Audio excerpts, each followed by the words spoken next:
மே 9ஆம் தேதிக்கான இன்றைய மன்னா, என் கால்களுக்கு தீபம். இன்றைய வசனம் மல்கியா 4ஆம் அதிகாரம் 1ஆம் வசனம்.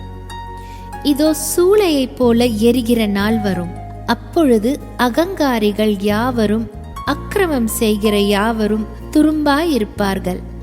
வரப்போகிற அந்த நாள் அவர்களை சுட்டெரிக்கும். அது அவர்களுக்கு வேரையும் கொப்பையையும் வைக்காமற் போகும் என்று சேனைகளின் கர்த்தர் சொல்லுகிறார்.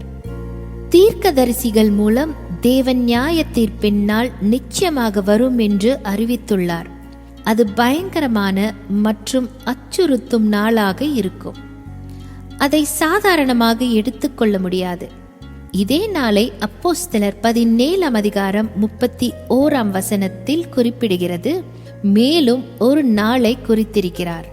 அதிலே அவர் தாம் நியமித்த மனுஷனை கொண்டு பூலோகத்தை நீதியாய் நியாயம் தீர்ப்பார். வேதாகமத்தின் மூலம் இந்த நாள் 1000 ஆண்டு காலத்தை குறிக்கும்.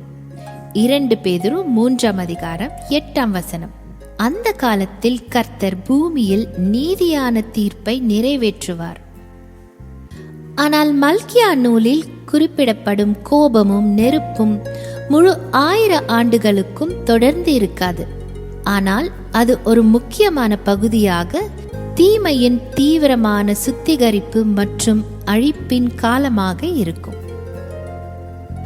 மல்கியாவிலும் வேதாகமத்தின் பிற பகுதிகளிலும் நெருப்பு என்பது தீமையை அழிக்க அமைக்கப்பட்ட ஒரு கடும் நெருக்கடி காலத்தை குறிக்கிறது. வைக்கோல் போல ஈரமின்றி காய்ந்த நிலையில் எரிக்கப்படும் பொழுது விரைவாகவும் முழுமையாகவும் எரிகிறது. அதுபோலவே தீயவர்களும் அழிக்கப்படுவார்கள். அவர்களுள் சத்தியத்தின் நீர் இல்லை. எனவே தேவனுடைய தீர்ப்பின் நெருப்பை எதிர்க்கும் சத்தியமும் இல்லை.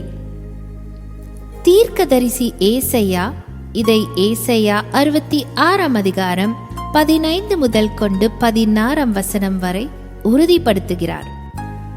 இதோ தம்முடைய கோபத்தை உக்கிரமாகவும் தம்முடைய கடிந்து கொள்ளுதலை அக்கினி ஜுவாலையாகவும் செலுத்த கர்த்தர் அக்கினியோடும் வருவார்.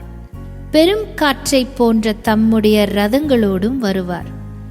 கர்த்தர் அக்கினியாலும் தமது பட்டயத்தாலும் மாம்சமான எல்லோரோடும் வழக்காடுவார். கர்த்தரால் கொலையுண்டவர்கள் அநேகராயிருப்பார்கள். அதனைத் தொடர்ந்து வசனம் 24 அவர்கள் வெளியே போய் எனக்கு விரோதமாய் பாதகம் செய்த மனுஷருடைய பிரேதங்களை பார்ப்பார்கள். அவர்களுடைய பூச்சி சாகாமலும் அவர்களுடைய அக்கினி அவியாமலும் இருக்கும்.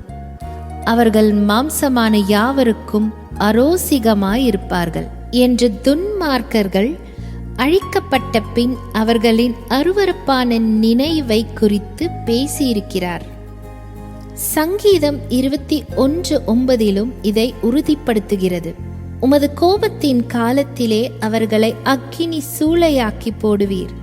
கர்த்தர் தமது கோபத்திலே அவர்களை அழிப்பார். அக்கினி அவர்களை பட்சிக்கும். இந்த நெருப்பு பாவத்தை மட்டுமல்லாமல் தீயவர்களையும் வேர் முதல் கிளை வரை முழுவதுமாக அழிக்கும். இது உலக அமைப்புகள், அரசியல் ஊழல்கள், பொய்யான மத அமைப்புகள், சமுதாயத்தை கட்டுப்படுத்தும் அமைப்புகள் மற்றும் பேராசையால் நிறைந்த பொருளாதார அமைப்புகள் ஆகியவற்றில் தீமையின் ஆழமான சிக்கலை குறிக்கிறது.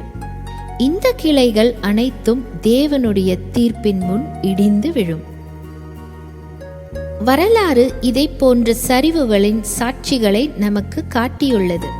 இந்த உலகின் அமைப்புகள் நடுங்கிய தருணங்கள் 2008 உலகளவில் நிதி நெருக்கடி பொருளாதார கட்டமைப்புகளின் பலவீனத்தை வெளிப்படுத்தியது.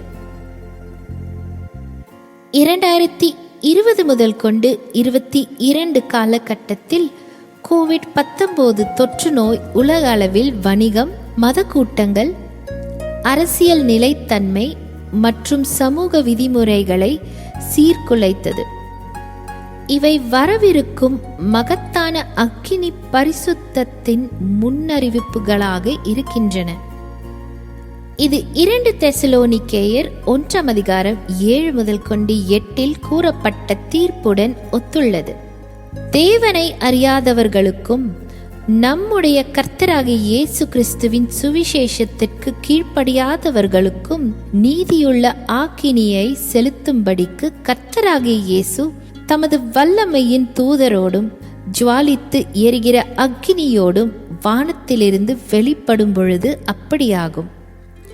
இந்த தீர்ப்பு கிறிஸ்துவின் 1000 ஆண்டு ஆட்சி போது வரும்.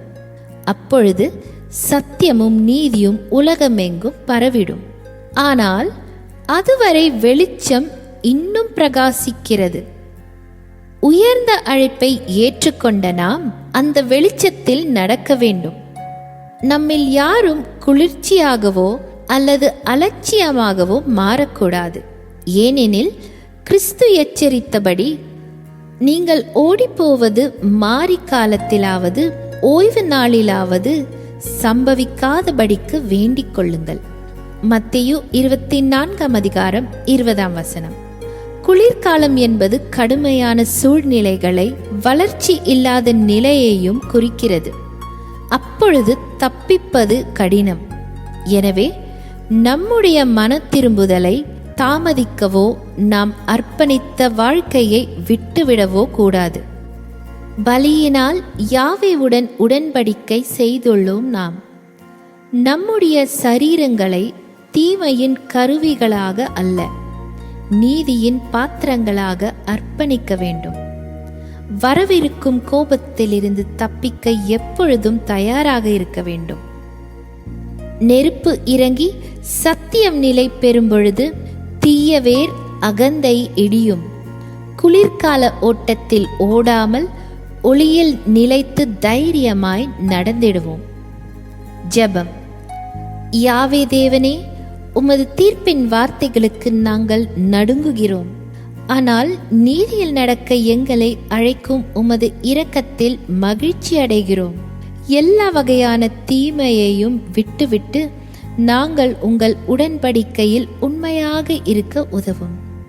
வெளிச்சம் இன்னும் பிரகாசிக்கும் போதே அதில் நடந்து வரவிருக்கும் கோபத்திலிருந்து தப்பிக்க தகுதியானவர்களாக இருக்க எங்களை தயார் செய்யவும். கிறிஸ்துவின் நாமத்தில் ஜெபிக்கிறோம் பிதாவே. ஆமேன்.